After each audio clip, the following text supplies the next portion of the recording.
গপ্প দিলাম। বুদ্ধিমান খরগোশ আর সিংহ। একদিন জঙ্গলে এক ভয়ঙ্কর সিংহ থাকত। প্রতিদিন সে অনেক পশু খেয়ে ফেলত। সব পশুরা ভয়ে কাঁপত। তখন পশুরা ঠিক করল, প্রতিদিন একজন পশু নিজে থেকেই সিংহের কাছে যাবে, যাতে অন্যদের ভয় না থাকে। একদিন খরগোশের পালা এল। খরগোশ ছিল খুব বুদ্ধিমান। সে ইচ্ছে করে দেরি করে সিংহের কাছে গেল।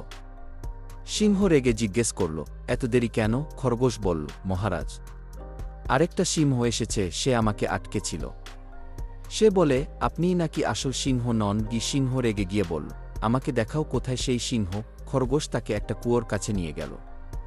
কুয়োর জলে নিজের প্রতিচ্ছবি দেখে সিংহ ভেবেছিল আরেকটা সিংহ আছে। সে লাফ দিল কুয়োর ভেতর। আর কোনোদিন আর ফিরে আসেনি। পশুরা খুশিতে নাচতে শুরু করল। জঙ্গলটা আবার শান্ত হয়ে গেল।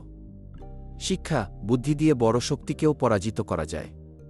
চাও তো আমি তোমাকে আরেকটা ছোট্ট মিষ্টি গল্প বানিয়ে দিতে পারি? চাইছো?